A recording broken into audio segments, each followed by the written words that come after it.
오늘의 큐티 말씀은 마태복음 23장 29절부터 39절입니다. 제목 아벨로부터 사가랴까지. 먼저 앞뒤 문맥을 살펴보겠습니다. 종교 지도자들과의 계속되는 논쟁 속에서 율법 교사 서기관과 바리새파 사람들의 위선적인 문제에 대해서 예수님께서 지적하십니다. 종교 지도자 행세를 하면서 높은 자리에 앉기를 원하고 경건해 보이기 위해 경문띠와 옷수를 길게 늘리기도 하고 하나님 말씀으로 하나님 나라에 들어가려는 백성들을 가로막고 자기 마음대로 맹세에 대한 기준을 매기는 모습을 보며 예수님은 종교 지도자들에게 심판을 선포하십니다. 거침없이 자신의 신앙을 뽐내고 겉은 그럴듯하게 보이지만 겉과 속이 완전히 다른 종교 지도자들의 위선적인 모습에 혀를 내두르지 않을 수 없었습니다.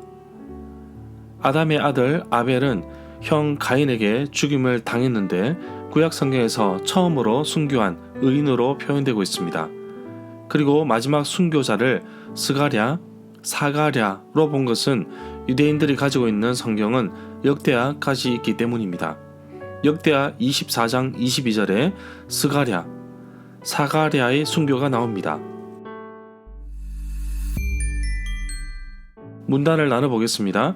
29절부터 33절은 선지자들의 무덤을 만들고 가꾸는 위선, 34절부터 36절은 선지자들을 박해하였던 죄값, 37절부터 39절은 예루살렘을 불쌍히 여기시다.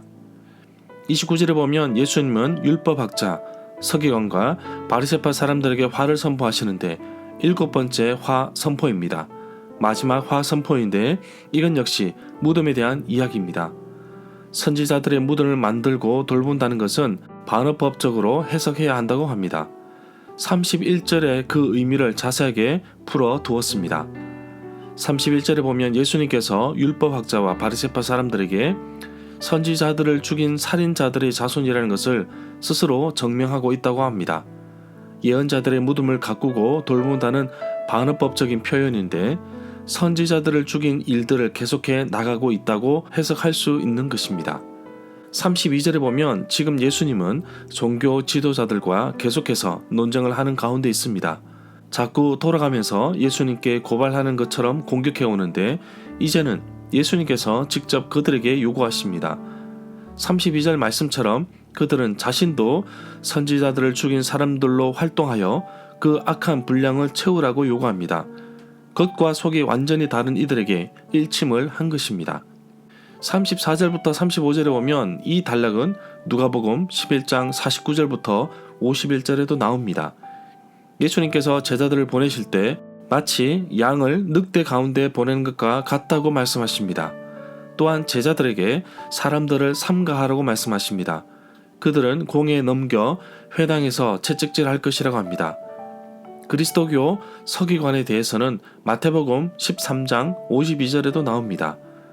천국의 제자된 서기관마다 마치 새것과 애것을 그 곳간에서 내어오는 집주인과 같다고 기록하고 있습니다. 35절에 보면 의인 아벨의 피로부터 너희가 성소와 제단 사이에 살해한 바가랴의 아들 사가랴의 피에 이르기까지 너희는 세상에서 죄 없이 흘린 의인의 피에 대한 죄값을 치룰 것이라고 합니다. 아벨은 아담의 아들로 양의 첫 새끼와 기름으로 여호와께 제물을 드렸습니다. 그런데 형 가인이 아벨을 죽입니다.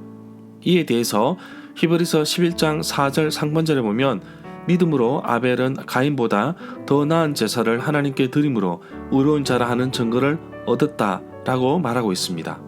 35절부터 36절 두 구절은 이미 마태복음 21장 40절부터 41절과 마태복음 22장 7절에서 말하고 있는 종말을 고지하고 있습니다.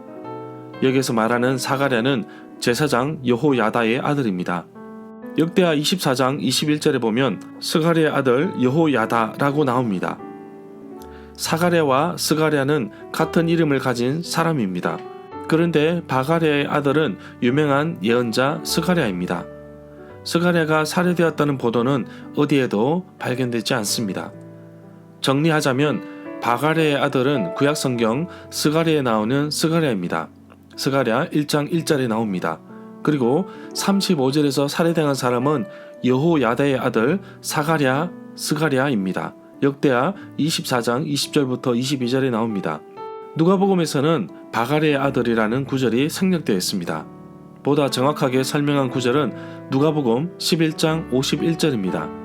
아벨로부터 사가랴까지 언급된 것은 유대인들이 가지고 있는 구약 성경이 역대하까지 있기 때문입니다. 역대하 끝부분에 죽은 사람 사가랴를 등장시킨 것입니다. 37절부터 39절 단락은 누가복음 13장 34절부터 35절에 병행되어서 나옵니다.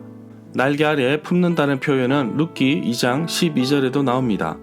보아스가 룻에게 말하기를 여호와께서 그의 날개 아래 보호를 받으러 온 사람이라고 하였습니다.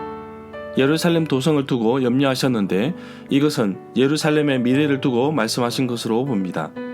예루살렘의 죄 때문에 결국 예루살렘 성읍과 성전을 하나님께서 버리신다는 의미로 본다면 결국 성전은 AD 70년에 파멸되었습니다. 절마다 상세한 설명과 구절에서 그리고 핵심 내용과 중심 줄거리는 네이버 블로그에 올려져 있습니다. 내게 주시는 교훈입니다. 예루살렘을 향한 예수님의 마음을 읽을 수 있었습니다. 어미닭이 새끼 병아리를 날개 아래 품는다는 표현을 사용하셨습니다. 예수님은 예루살렘뿐만 아니라 오늘날 주를 믿고 따르는 그리스도인들에게도 동일한 마음으로 우리를 품으시고 보호하십니다. 때로는 혼자 내버려 둔 것처럼 외로움과 어려움으로 싸우지만 언제나 주의 날개 아래 살아가고 있다는 것을 잊어서는 안 될 것입니다. 오늘날 선교사로 살아간다는 것은 정말 쉬운 일이 아니다는 것을 느낍니다. 복음을 전하는 것을 방해하는 세력과 싸워야 합니다. 그래서 늘 하나님 말씀을 묵상하고 기도하며 나서지만 세상의 세력은 정말 강합니다. 또한 가지고 있는 질병과도 싸워야 합니다. 자비랑 선교사이기 때문에 스스로 생활비와 사역비를 마련해야 합니다. 너무나 바쁘고 힘들어서 이러다 선교할 수 있겠구나 라는 생각도 들지만 아프리카 선교사 리빙스턴이 말한 것처럼 사명자는 그 사명을 다하기까지 죽지 않는다는 말에 오늘도 그 부르심에 순종하며 나아갑니다. 오늘 하루도 하나님의 뜻이 나를 통해 이루어지기를 간절히 소망합니다.